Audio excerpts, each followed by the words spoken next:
Hey, good evening, everybody. This is Jeff, Junior Hockey Advisor. Great to see you all tonight. I'm glad we're here. Glad we're getting a chance to talk a little hockey on a Wednesday night. We've got a lot to cover. This is going to be a good night. Um, I think it's going to be extremely informative for you. We're here to try to make the process of moving through junior hockey, understanding junior hockey easier for you. And we're trying to do it in a way that gives you some interaction. You get a chance to ask some questions, get a chance to make some comments. Maybe actually meet somebody in the chat room that can actually help you with your endeavor too. This should be a lot of fun. I'm glad to get working on this. Uh, we're continuing our series. By the way, throw your name in the chat and discussion. Tell us where you're at. If you got a question, go ahead and throw it on there. Tonight we're going to spend our time talking about the shift, this seismic shift in junior hockey. What's happening? What could possibly happen? What's rumor? What's real? Where are things going? I'm checking my phone as we speak because I threw out a lot of texts and email today, just trying to get responses from people, and they're still coming in. So we're going to get into a lot tonight. This should be a lot of fun. So let's get rolling. Let's jump into it. What I did was I put together a little slideshow to try to help explain what's going on, try to make it easy for everybody, and to kind of keep a score sheet of where things are at and what's going to happen and what could potentially happen. And folks, this is happening quick. The shift in junior hockey. One person put on there, it's the biggest shifts in the last 100 years in junior hockey. Well, kind of hard when junior hockey hasn't been around for 100 years. Most juniors I think juniors started in the 50s, but it's not been 100 years. Pro hockey hasn't been around, or pro hockey's just at 100 years right now in the form we know it. So silly when you start hearing things like that. But some things are rumors, some things are real. Let's get in with this. Let's get in with this presentation, folks. If you got people that that are concerned about junior hockey and where it's going and what's going on, if you got people that you think should know about this, text them right now. Send them a message. Send them a DM. Share this if you can. Let them know that we're going to go through this. We're going to go through it tonight in detail, and hopefully that'll help.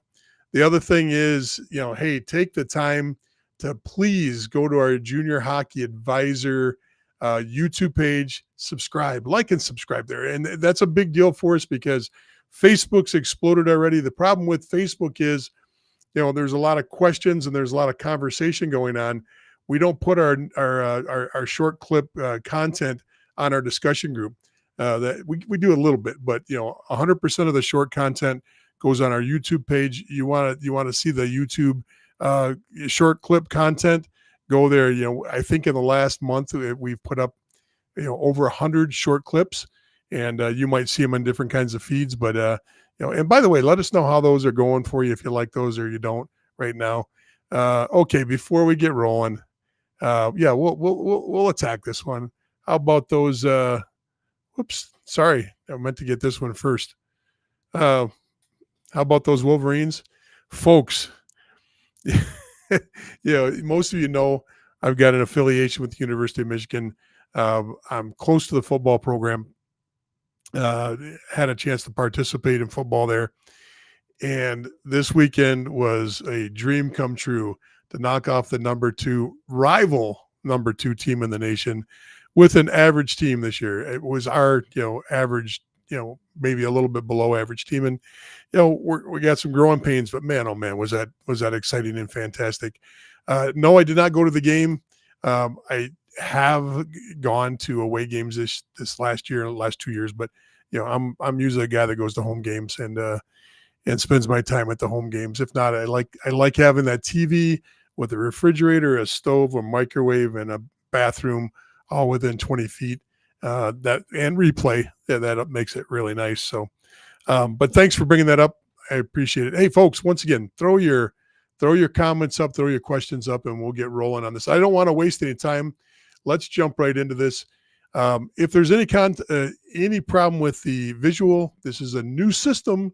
If there's any issues with the sound, please let me know. We took everything apart today, rebuilt it with our new structure, with our new framing, and it's a whole new rack of equipment in front of me.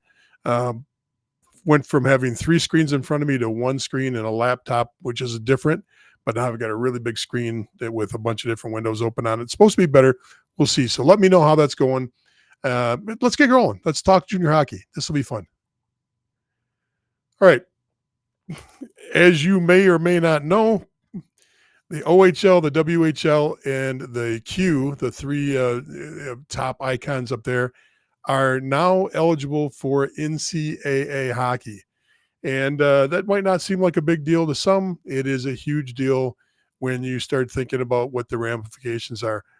All 3 of these programs are extremely significant and have already started doing 2 things: drawing players from lower leagues that were already NCAA leagues. And what that means is, if you look at the 2 icons below, USHL, BCHL, and the North American Hockey League, those are the 3 leagues that feed, practically all. When I say practically all, there's a percentage that doesn't, but we'll go through the numbers. That's where the vast majority of your players come from: USHL, BCHL, no. Okay, that's about to change, and that's about to change in a significant way, because now that the OHL, the WHL, and the Q can have NCAA players, and their players are eligible for NCAA, we're having a move of players that already have commitments moving up to those teams for a variety of reasons. And we're also seeing kids that were 3-year, 4-year players in major juniors. They're playing for the Q for 3 or 4 years. This week we had 1 player committed in the Q. That's the Quebec League. And he'd been in that league for 3 or 4 years already. It's not like he was playing in the BCHL and transferred over there and then got his commitment. No, this is a kid that they went up there, scouted, and were able to put him onto a team. All these players can move into the NCAA and be eligible in August. That's the mid or late August. I think it's 25th of August. I could be wrong on that date, but it's August when they're eligible to actually step on the ice with a college program. So with that, let's roll through this, and let's see how this works. I want to make sure that what I did was I broke this down for you so you can actually see the amount of teams, or this is amount of players first. I'm sorry. This is the amount of players in each league. You can see the Americans. The OHL has only got 37 Americans. The WHL only has, I think I skipped a slide. I did. Let me go back 1 slide here. Sorry about that. Teams first. That's what I thought. This gives you an idea on how many teams are in each of these leagues. So between the Q, the WHL, and the OHL, we've added 60 teams that will have eligible players for NCAA hockey at the high end. Okay, remember, this is where the vast majority of your NHL draft picks are in this core of 3 teams, or excuse me, 3 leagues. That's where the vast majority of your NHL bound players are. So you've got 60 teams up there. The USHL is only 16. And remember, one of those teams is a 17 and 18-year-old group with the National Development Program in Michigan. And then you got the BCHL and the NAL. And the NAL is at 35. And that's important to see. 35. Keep that number in mind, because a lot of the discussion tonight is going to be about the NAL. BCHL and NAL are big in this, but there's some things that are going on that are going to excite some of you and scare some of you. So, okay, so we get an idea of how this looks. Everybody's sitting around 20 teams or less, except for the NAL. The NAL's at 35. Biggest league, the NAL. Smallest league, the USHL. Biggest league in the of the 3 new leagues is the WHL, but not by much, 22. Smallest league is 18 with the Q. And remember, the WHL is the west coast of the major junior programs. The OHL is the Ontario area, and then the Q is Quebec, so it's anything Quebec and East. So, it's pretty much by region. It covers the whole country of Canada. All right, so to break this down for Americans and Canadians on each team, you can see the first three, the Canadians, 300, or excuse me, 448, 485, and roughly 400. So each of these leagues are at least 400 players. And then you see the Americans, OHL, small number, 37. WHL, remember the WHL was the largest of the leagues. They're sitting at 29 players, and the Q, holy smokes, only 7 players there. So there's not a lot of players, American players up there already. As far as the numbers go, growth, yes, we've seen a few, just a sprinkling of players that have left to go play in the leagues from America, but mostly the expansion of players, or I shouldn't say expansion, the transfer from the BCHL, from the USHL, from the NAL or other leagues has been just a trickle up. And mostly Canadians that have been going. So, but look at down at the bottom, USHL, the NAL, and the BCHL. Look at the amount of Americans in the USHL versus Canadians. So 41, pretty much it's just the reflection of any of the leagues above them, the WHL, OHL. It's a reflection of the same thing. A lot of Americans with a small amount of Canadians. Now, proportionately, there's a heck of a lot, because remember, there's only 16 teams there. One, you can't count because it's all Americans. That's the National Development Program. So there's only 15 teams. So proportionately higher with the USHL, but not much higher. Not much higher at all. I think I did it as a percentage. And the USHL as a percentage of Canadians is to 9% and versus 7% with the numbers above them. The NAL, you can see right there, they've got, once again, not that many compared to the size of the league. The league's huge, but there's only 95. And then the BCHL, holy smokes, it's a pretty good split down the middle of Americans and Canadians. And we've talked about the BCHL a lot. Remember, the BCHL has a very large amount of what's called one and dones. They get their commitment at prep school, or they're just about to get their commitment when they go into the BCHL. And then they do 1 year. This is after prep school. They'll do 1 year in the BCHL, then they'll jump into their D1 program. And it's like clockwork. That's why there's a lot of Americans up there. Prep schools on the East Coast have great relations with the BCHL, and we've seen this for years. It's not anything new. So that's the way it looks number-wise. Now, what I thought I'd do is show you draft picks, because this really gives you a sense of everything now is going to be built on a model to get to the NHL, regardless if you are a D1 or not D1. It's important to understand how this works. So I kept the American Canadians up there, but now we've added draft picks in there. The OHL with 91 currently, this is where they're at a snapshot today, just a snapshot today. WHL 67, Q26. Now the USHL is almost 50, but keep in mind that I had to average out the young team of the National Development Program. They're separate, and they practically the whole team will get drafted when they become draft age eligible. So that does show the kids that are part of that National Development Program number in there. You take that number out, you take 20 some odd, average maybe 22 out of that number. The NAL is not a draft league, and the BCHL has got a few, but not many, and they're heavy on goalies. The BCHL, real heavy on goalies on their drafts. I think 3 or 4 of those 5 are goalies in the BCHL. So just to give you an idea where the draft picks are coming, because that look, the people are concerned about, well, all these Canadians are going to come down to the American leagues. I think it's just the opposite. I think if you're a good D1 player and you want to get a better chance of getting drafted, you're probably going to go where you got a better chance of getting drafted. The USHL may be your, safe level now if you're a high-end player. It's kind of like your safety school when you're applying to colleges. Hey, I got a tender offer, or I got drafted in the first round of the USHL, but I've got a chance to go to the OHL. I got drafted there too.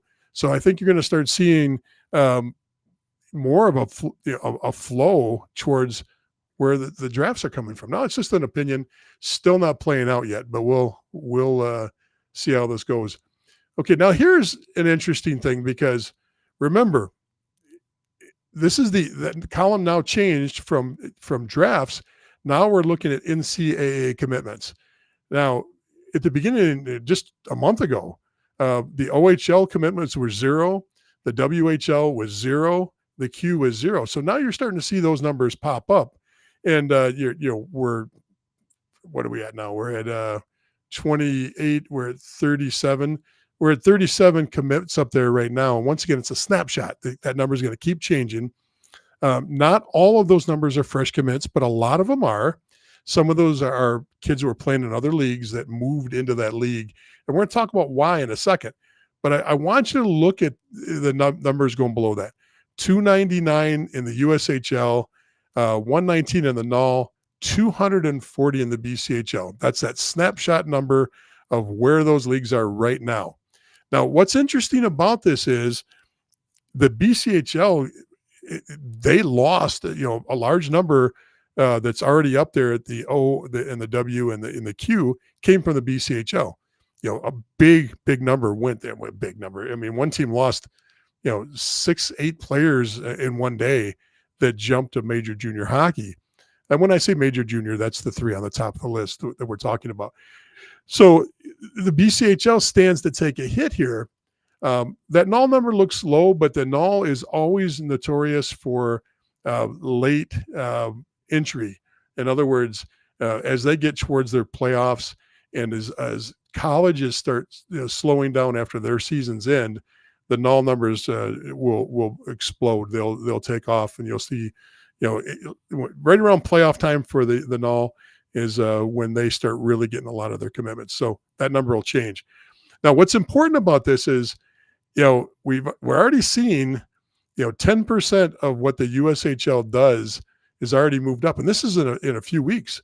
By the time this is all said and done, I don't know where that number up top is, but, I got to imagine but 1 year from now, when we look at that number, you're going to see, probably 100 in the OHL plus. The WHL may be 150.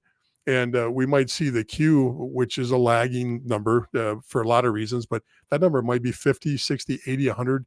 But they always run lower on everything compared to the other 2 leagues. So I don't predict that number to be high.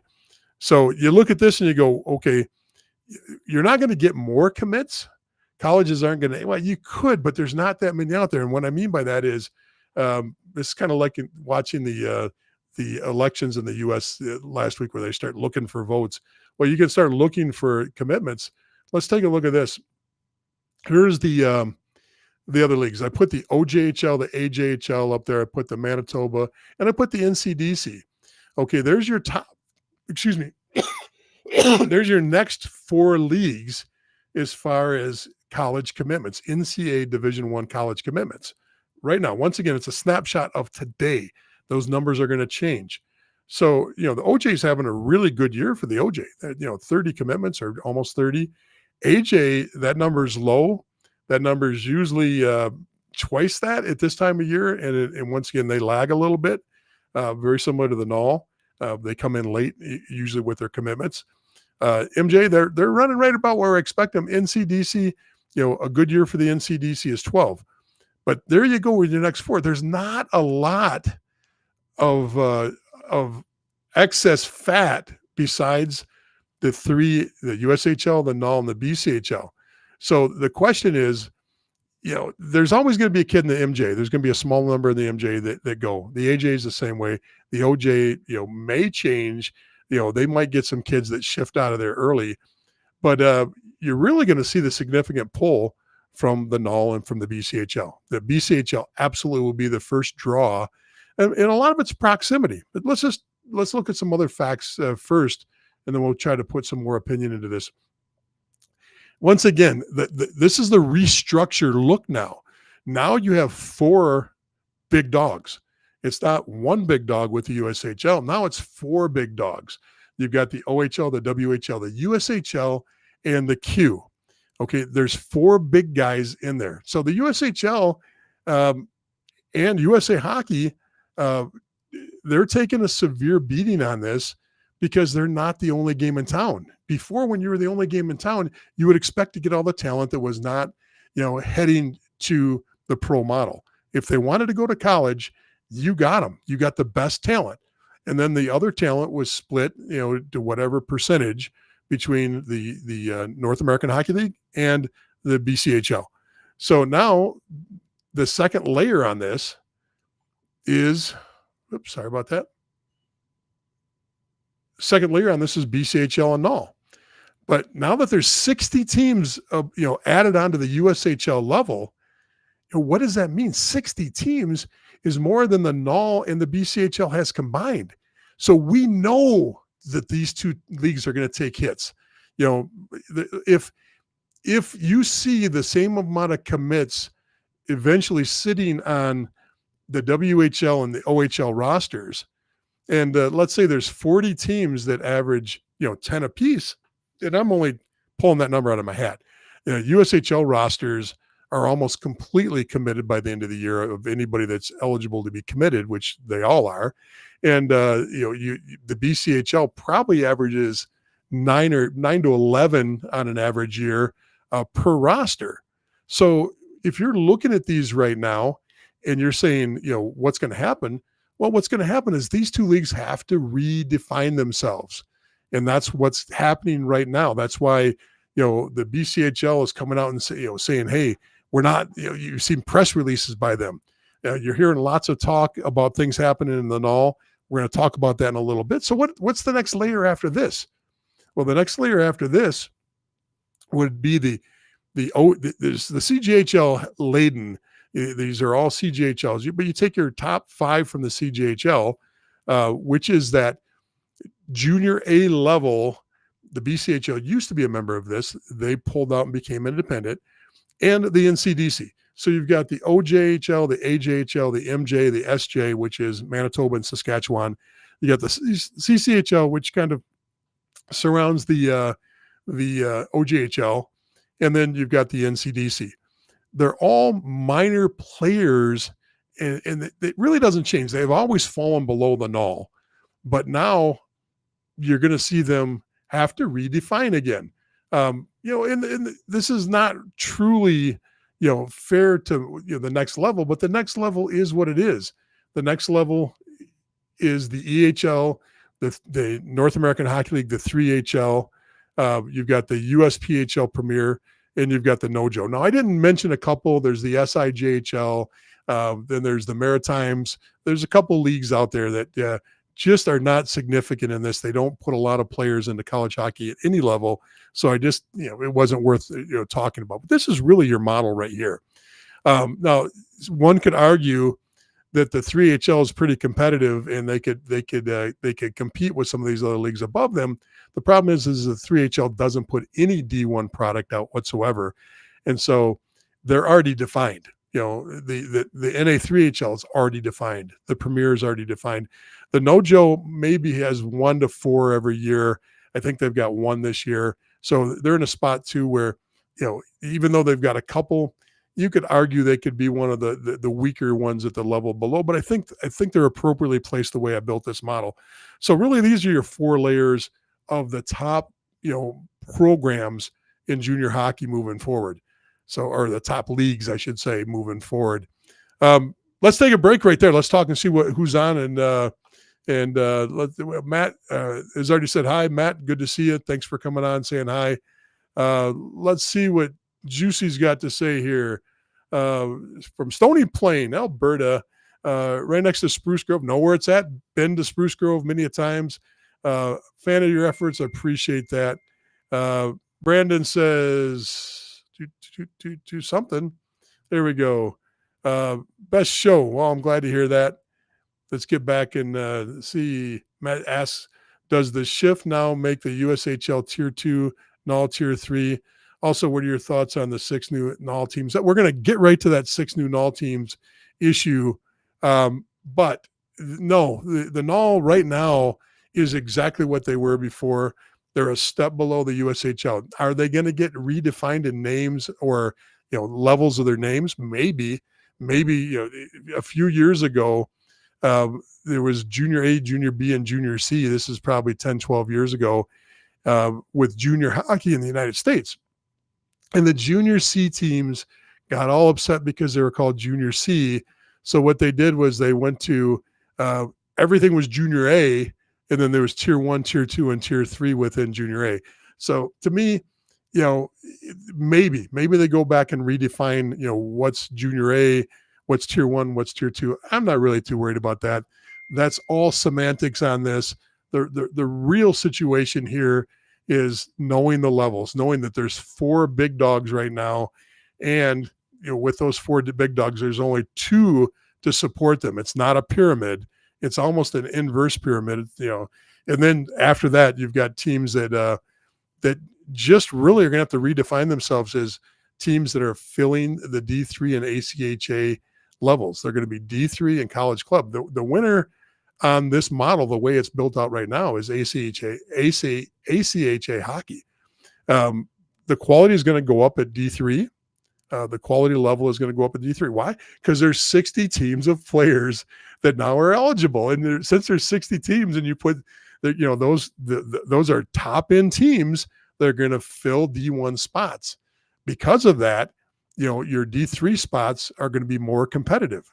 Guys that were playing D1, probably a third of the guys. Remember, there's only 60 some odd teams that, there's been enough new teams added at the top end that match the amount of teams that are in college hockey. 60 some odd teams, 60 teams on that. So when you look at this and you say, oh, what do you mean, Jeff? No. You have to understand, the bottom end of D1 hockey is going to get a lot better. Okay. And we've already seen teams drop out because of the NIL / portal / increase in scholarship situation that we've talked about week in and week out. We've been discussing this. Since that's happening, we lost, American International. Maybe we see some other teams too. We'll set that aside for right now. Just keep in mind, this is the model we're looking at right now.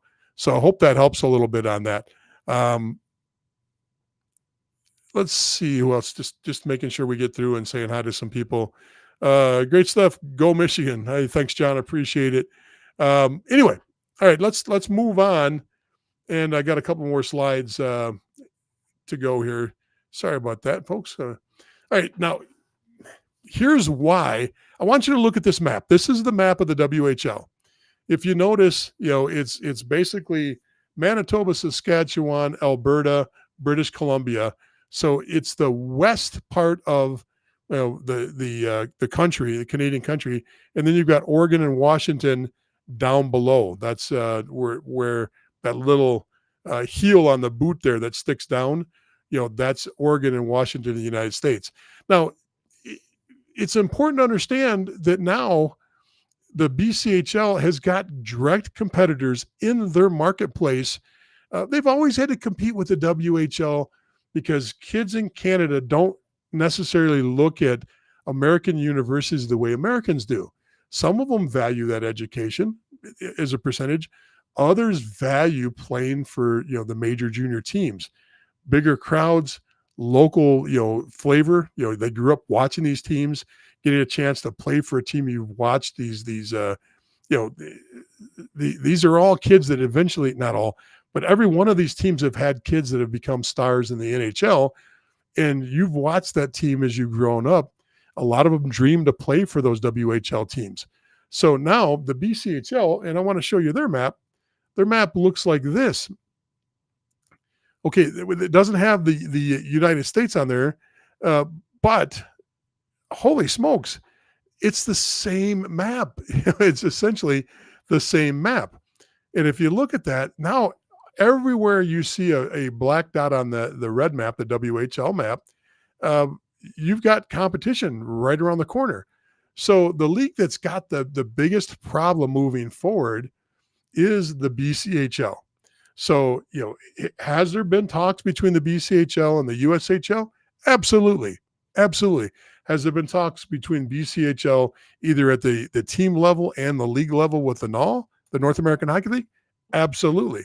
Has there been individuals in the BCHL teams talking to the WHL? Absolutely. Okay. And is there good fits there? Now remember the WHL, larger stadiums, not quite NHL stadiums, but larger stadiums, larger crowds, bigger impact on the community, and bigger budgets, and not necessarily all their money, because a lot of these teams have got money coming in from the NHL. That's why when the KHL came in Russia, that development money, that when the NHL said, no, we're not spending any more money developing players in Eastern Europe, and they pulled their money back. They didn't put it into the Canadian junior programs. They put it in the U.S., and they did that because they're already spending a lot of money developing players in the Canadian junior, the major junior leagues there. So anyway, that's the league that's going to take the hit. That's the league that's going to take the pop. The last the last graphic I wanted to show you is, this is the West. The fight is going to be over the West. Okay. The fight is going to be NOL expansion, WHL expansion, or at least holding on to the territory. Because if we go back a couple slides there, remember that the WHL, even though it's a Canadian league, if you look at the teams they've got, you've got 1, 2, 3, 4, 5, 6 teams that are US based teams already. Okay. So that Washington, Oregon area has already got a footprint up there. Okay. It's not quite into California, which is below them, sitting down here. You can, the Montanas and the Idahos and this area over here, the North and South Dakotas, not affected yet, because that's starting to get into USHL territory. USHL territory falls right below that. But, there's going to be some shift, and it's going to all happen, west of the Mississippi. Let's just put it that way. West of the Mississippi, that's where the fight is. Now, like I said, I've been on the phone a lot today, been texting with different coaches, GMs, owners. The done deal right now is the North American Hockey League expansion. Now, until they put it out and explain exactly, there's been a lot of people, speculating exactly what's going on. I've been told that it's probably best not to give details on exactly what programs. Some of you that have already heard some things, you're more than welcome to put it in the comments of who you think. But just know that in the West, there are going to be 4 to 6 programs added to the North American Hockey League. Where are they going to come from? They're probably going to be coming from the NCDC, right out of the NCDC. And as that develops, and you say, well, what is going on? Why would the NCDC give up those teams? Well, it's not their choice. The NCDC is, the last 5 years, the overexpansion at the premier level and the NCDC level, per the size of what they've got going on in the scope, it's uncontrollable. Nobody can actually control, what's going on there, because they've just got too many teams, and you can't be coast to coast and have full control. The NOL will have the same problem. The NOL's product will not be consistent with this growth. The product is already not consistent. What you see in the South is not the same as what you see in the East. It's not the same as you see in the Midwest. However, it's going to get even a little bit tougher now. Now, what that does is it's going to put some growth into the California market. It's going to put some growth into, I believe, Colorado and some other areas. That's all good. There's nothing wrong with that. But you're going to also most likely see some movement from the USHL into major junior hockey. There's talks of one team that'll leave to the WSHL. There's talks of potentially two teams that will join the OHL from the Midwest. A lot of speculation on which 2 teams they are. I mentioned it before because I think logically, it would make a lot of sense. If this is the way we're going, which league should go? Do you really need 4 on top of the pyramid? Which 1 or 2 leagues should go? In my opinion, The league that's vulnerable, not yet. The league that was the most vulnerable is the BCHL. They're scrambling to make sure they protect themselves as much as they can and adapt. The leagues that are adapting right now are the North American Hockey League and the BCHL. They're out there actively trying to adapt. What's interesting is USA Hockey and the USHL, as far as publicly, are the slowest to move right now, except for their individual franchises. Lots of conversations at the individual franchise level where you might see an individual franchise move and make a move into the OHL or one of the other leagues before the USHL reacts. So a slow reaction from the USHL kills them. Now, what does this mean for the USHL? Once again, the USHL is no longer the big dog on the block. Okay, they don't have, when you look at the the OHL, the Ontario Hockey League, they've got the most commitments in the NHL. Why won't a player that, if you haven't seen it yet, go online. The University of Michigan coach just put out a wonderful, little short. And he's talking about where they fit into the world, where that level of D1 hockey fits in the world. And he just laid it right out. He said, look, we don't compete with the AHL. We're a step above the AHL. And most people go, what are you talking about? Well, when you're sitting on more Division I commitments, or first round commitments, second round commitments, then, an OHL team, Michigan is at a different level. There's 5, 6, 7, 8 teams that are like that in D1 hockey. Why wouldn't you now start recruiting some of those other guys that were going to head to the East Coast League? Maybe they're a third or fourth rounder that's not going to make the AHL this year, and they got to go to East Coast. Some of them are going to go to Europe. So all this is going to do is bolster the bottom end of some of these powerhouse programs. And I won't make the argument. I'll let the University of Michigan coach make that argument. Next week, I'll pull that clip and I'll play that clip here. But go grab that clip and watch it in the meantime. You can find it under shorts. I believe, I can't remember if it was Twitter or if it was Facebook. I would believe it was Twitter. But if you play around with Twitter, you'll find it. It'll pop up for you. And if you do get it, throw it up on our discussion group and let people take a look at it. I in one of my stupors over the weekends, I either did or didn't put it up, and I don't believe I did. So anyway, what are your thoughts so far on all this? I covered a lot, and I hope this makes sense. I hope I put it into more of a logical progression for you that makes a lot of sense and you can understand. Let me know what you think. Let me know what your thoughts are. Love to see some comments, some questions. This is going to be a change. Winners and losers, like I said, I think the winner in this is ACHA Division III hockey, of course. Division I college hockey is going to get super strong. It's going to be a better product across the board. Losers, USHL, they're going to take a hit. If they lose 2 to 3 franchises, they're going to obviously reach out to either BCHL teams or NOL teams for that backfill.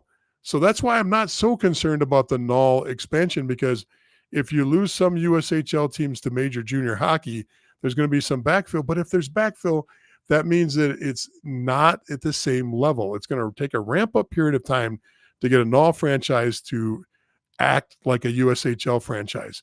The quality of coaching, the quality of infrastructure, the logistics, the recruiting, having the recruiting system set up, having a budget set up like a USHL team, all these things, have to change. And just because your team wants to move up there, that's a lot of work. Your budget just goes through the roof between the NOL and the USHL. The amount of personnel that you have on staff. Some teams at the NOL level run with complete staffs that are 4 or 5 people. That's including essentials on game day. Maybe they get a couple people to do ticket taking and stuff on game days, but that's your film. That's your radio announcer that wears 3 or 4 hats. Yeah, it's your coaches that are also your GM. It's your assistant coach that's also the assistant GM.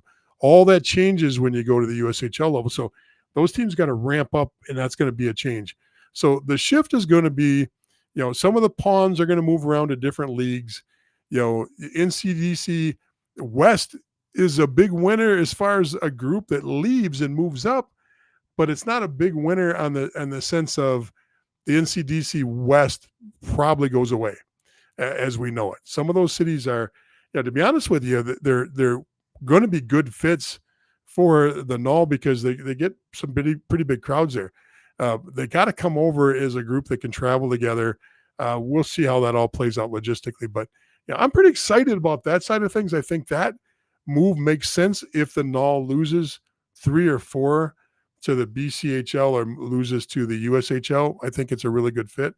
I think the sleeper in this whole thing is the Junior Sabres out of the OJHL, the Buffalo Junior Sabres. Do they move into the Null? Do they move into the USHL? Do they move into the OHL? I think they're a great fit for the OHL, but boy, oh boy, because of the proximity to Johnstown, the proximity to even the Null teams that are a little bit to the east, that might be Rochester, New York. That might be a good fit. I know Rochester is lobbying hard to make a move to upgrade from the Null. Maybe that's a good move for them. I don't know. I can't read that one because they're still an hour and a half, 2 hours where their rink sits from the nearest OHL program right now, which is Niagara. It makes more sense if Erie if Youngstown moves over from the USHL. So anyway, what are your thoughts on this? I don't want to keep kicking the can down this. I covered a lot. I went through a lot of slides. If there's something you want me to explain in more detail, let me know. Once again, I gave you what I know. I'm not jumping in with hard details on any of the expansions or any of the teams that are leaving because nobody's announced anything yet. This is all speculation. And even though I might hear from a couple trusted sources that it's happening, I'm not jumping on until I actually, see something in writing that says it's a real deal. We've always been that way here. Junior Hockey Advisors has always taken the stance of, let's wait and actually see how things play out. Questions, comments, throw them on, please. Make sure you jump on and go over to our YouTube page. Please, if you can, subscribe over there if you don't subscribe already. I'm just reading a couple comments come through. I'm still watching my phone to see if any new information comes through as we're talking.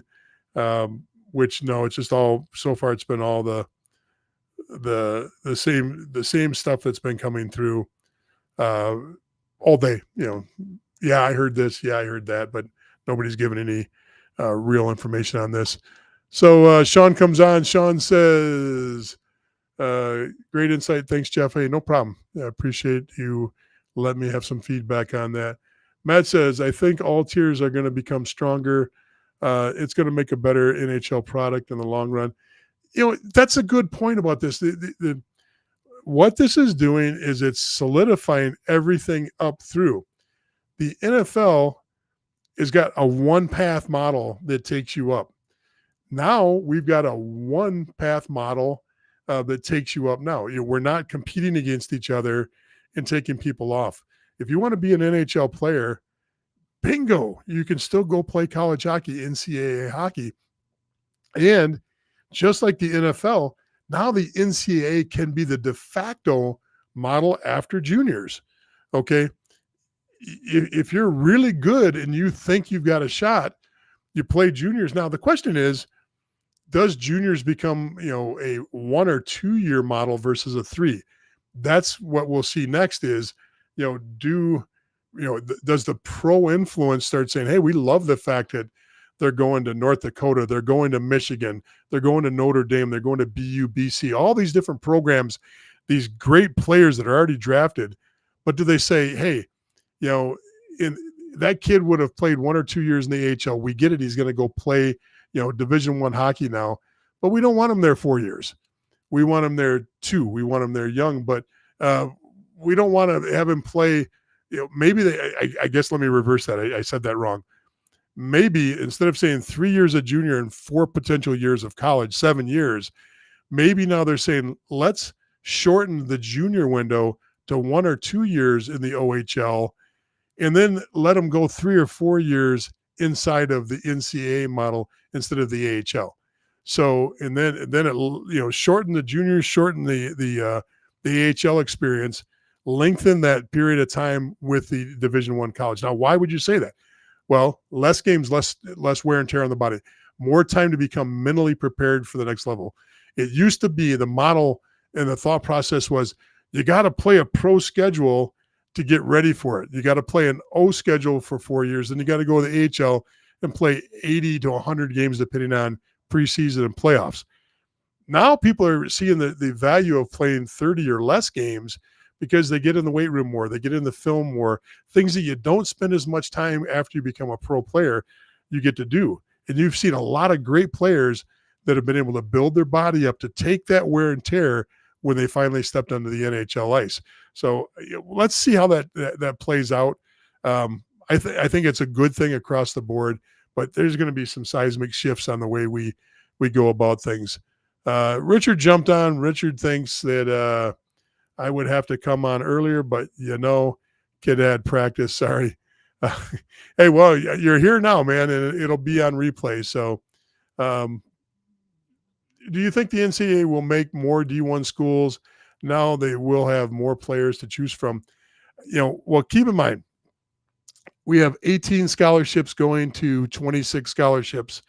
18 to 26, that's 8 new scholarships. I got my calculator right here because I can't do the math that fast in my head. But if I take 8 scholarships times roughly 60 teams, that's 480 positions we got to fill at D1 already. That's if every school gives a D1 scholarship all the way to 26. They're going to be capped at a 26-man roster now. Used to be they could put anywhere from, they could have a roster from any minimal number up until whatever number they wanted. Some schools had 29, 30, 31 kids. I think I saw 32 was about the highest I've seen at Division I. Now you're capped at 26. So are we going to see some growth there? Yeah, I think we've got one historically black school coming on this year, which is nice, but we're losing AIC. I fear the opposite happening. I fear that some schools are going to say, look, we spend $3 million a year in hockey. That's our budget for hockey. Between travel, between staff, between, everything else that goes into hockey equipment, ice time, maintaining a rink on campus, all the things involved, we've got a $3 million budget. And I'm throwing that number out because, for some schools, that's not even a fraction of their budget. Other schools, that's higher than what their budget is. I would imagine if you looked at a St. Lawrence or a Clarkson, they're not spending anywhere near that. Now, that's, once again, all opinion at this point. But what if I'm one of those schools, like an AIC, that says I spend $3 million on hockey? I've got to expand. If I'm going to keep up with the Joneses, I'm going to have to come up with 8 more scholarships there. Okay, so if a scholarship is $30,000 a year times 8, last time I checked, that's $250,000. So I've got to add $250,000 to my budget there. Now, I could not spend that $250,000. I can just remove hockey, and it'll cover all the other sports that are being mandated for increase in scholarships too. Baseball's got to add them. Women's basketball's got to add them. Swimming's got to add them. Tumbling's got to add them. Wrestling's got to add them. So now I can keep up and be competitive in all those other areas, and I just drop one sport, my most expensive sport. Because unless you're running a equestrian program and you've got polo and horse jumping like a Cornell does, and you're giving scholarships for that kind of stuff, there's not too many sports that even come near. Football does, but remember, football's also got 100 to 150 kids on the rosters. If you get rid of hockey, logically you can cover a lot of these other scholarship areas that you've got to cover. 2 for that sport, 4 for that sport, 10 for that sport, whatever the case may be. So you might see just the opposite happen. You might see some contraction off of this. Now, right away, maybe not, but over time, you might see some contraction over the next 1 to 5 years on hockey. Not saying that's where it's going, but that's what we got to worry about because of this guy. Remember, hockey's not getting NIL money like football and basketball is. I thought hockey would do better with NIL than it's doing, but it's not. There's not this groundswell of, we're not seeing a player sign for $1 million to go anywhere, like you're seeing in hey, University of Michigan football just signed a quarterback, and I believe the number is astronomical, $3 million or something like that, crazy money. And that's just the way it is now with those other sports, and we're not seeing the same thing in our sport. So, all right, let's see what else we got here. Honey Bun, how do you think these shifts are going to affect the spring drafts for both the CHL and the USHL? Status quo or more cross-border selections?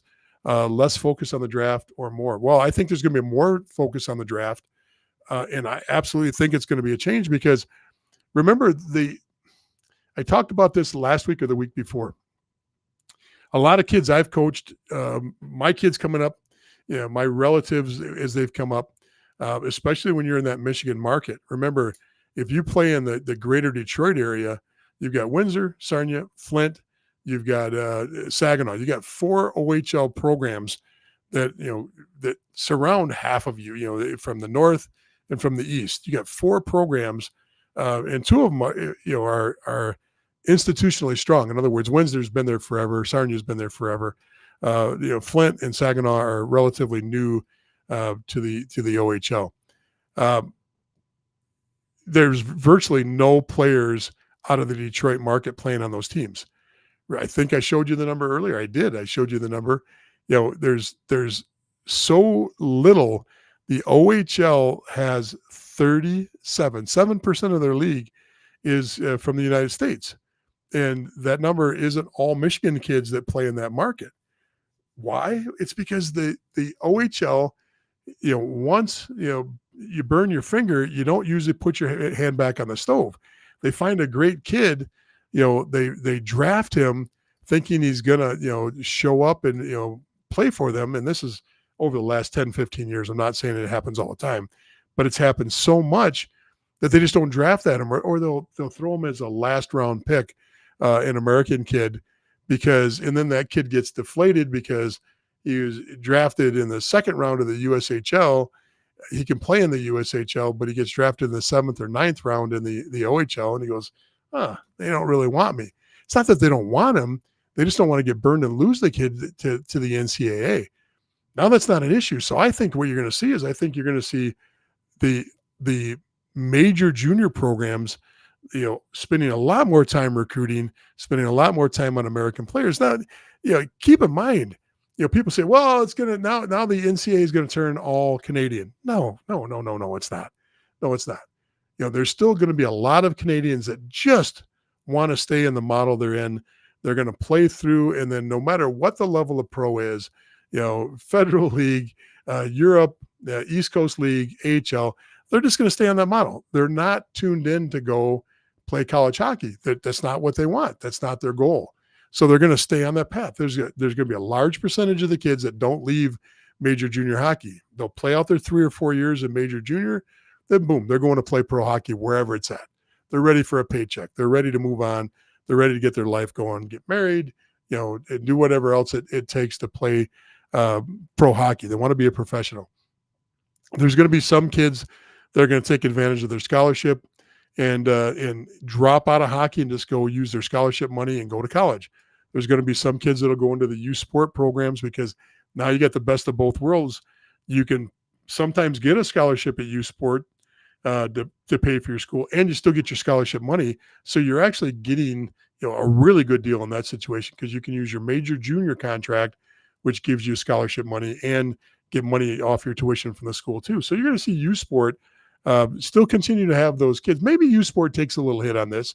Maybe we're pulling a little bit from the youth sport crowd, but Now, the way I look at this is I honestly think that the draft is going to get stronger, and I think we're going to see more Americans and more kids that are NCAA bound in there. But how do you know that the only way to tell you that we're not going to lose Americans are not going to get pushed out of anything, is just to go look at, and let me see if I can do this for us. Um, Hang on a second. I'm going to pull this up.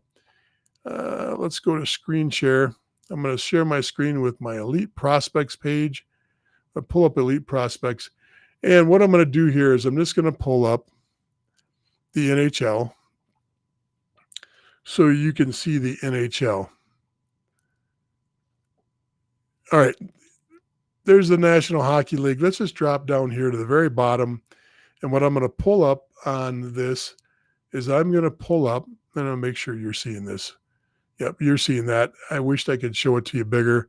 I'm not going to, though, unless that'll pop up. No, that's fine, because what I'm saying is more important than what you're looking at anyway.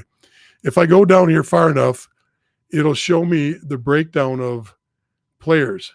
331 players in the NHL snapshot of today are Canadian. 217 players are American. Okay, they give you a little bit of a graph on this too. Maybe they do it at every level, but the NHL, yeah, the NHL doesn't do the graph on that. But still, there's more players, American players. The growth at the, if anything, you're not going to replace 217 players with Canadians, because the Canadian market doesn't have 217 NHL level players that are better than the Americans. The Americans are still quality, great hockey players, and that number is getting closer and closer. We've seen a decline almost year in, year out on the amount of Canadians, the overall number of Canadians in the league.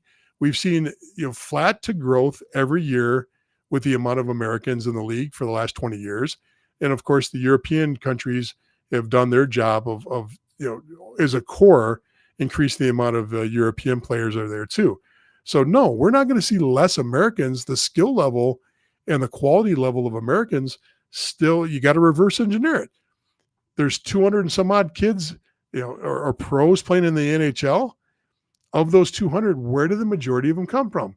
The vast majority came from, NCAA Division I college hockey. So already that model is pulling from, NCAA hockey. Now we're just saying, look, we're going to give people more opportunity by adding 60 teams that can support that NCAA Division I model. That's all there is to it. So, that's a lot of talk about this. We'll jump on one more. Richard's got one more question here. Then we're gonna call it a day. Do you think that in 5 years, to get an NCAA scholarship, you'll have to play in the OHL first? We don't know what the OHL is going to be. The OHL could be a form and fashion of what the USHL is now. All we know right now is the USHL has just been put on par, maybe even had to be pulled back a step into line with major junior hockey. Because to be honest with you, if you were NCAA bound, you absolutely wanted to be in the USHL. That's why they got all the players that they got. So, are we going to say you got to play in the OHL? No, but you're going to have to play in whatever that form and fashion is. The WHL, USHL, OHL, or the Q, the Quebec Junior League. All of those four top dogs, going back to that original slide that I showed you. Let me see if I can get there back to that quick. If I go back to that original slide, right there. That's the old model. We had the major junior, we had the USHL, and the BC and the NAL supported that. That's not the new look. The new look now is, that's the new look. That's the four horsemen right now. They're all, now once again, we're going to probably see the least amount come from the Q. That's just by the way they run their league, by the way they recruit, by the Quebec pride of wanting a Quebec flavor on their teams. the language. There's a lot of reasons why that league won't have the same amount of players that the other three do. But then if you look at the next layer is going to be the BC and the NOL. And then the layer after that is going to be, the OJ, the AJ, the MJ, SJ, CCHL, and the NCDC. That's and once again, what that top level looks like, that top tier, what it ends up looking like, we don't know yet. Does the USHL go completely away? I don't know. Does the USHL become part of the BCHL, and do they form, a new bond?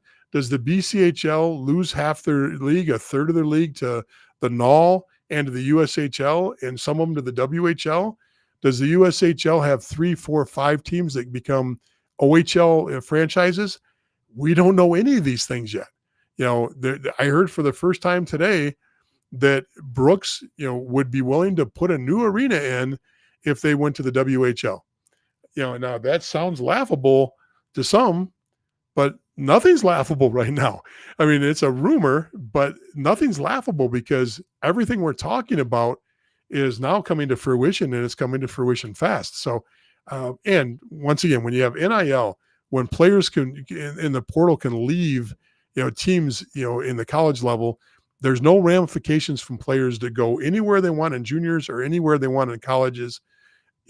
Who knows what's going to happen here? Who knows? But, at least now we have an idea that it's happening. We can start putting some, our arms around this a little bit and try to explain it away. And I'll keep doing this, until something better comes along to talk about in junior hockey. This is the topic to talk about. Unless you pull me off the topic to talk about something else, this is it. And this is where we're going to spend most of our time trying to discuss and trying to get our hands around this. So, folks, thank you for sticking with me. Once again, Jeff Colson, Junior Hockey Advisor. It's been great to be with you tonight. Thank you for sticking around for the hour. Hopefully this helped. And, put your comments on. Keep throwing your questions. I'll get to as many questions as I can. DM me if you want to. Also, please, Facebook, jump onto our Facebook discussion, our Facebook page, 2 different areas, both Junior Hockey Advisor. One's a page, gets a lot of content. The other is discussion, where people ask, and the discussion group pretty much runs itself with some moderation from me and with, some other great people out there like Dave jumps on there and gives us a lot of help on that. Other thing too is Junior Hockey Advisor on the YouTube page. That's where all of our video content is. All of our shorts go on there. We've just really put a lot of shorts out in the last month. The number is astronomical. You want to see those, you want to get into on those and all of our content. Make sure you go and subscribe to that page too. Have a great night, everybody. I look forward to learning with you and growing with you on this as we get to see junior hockey change. It's going to be a lot of fun.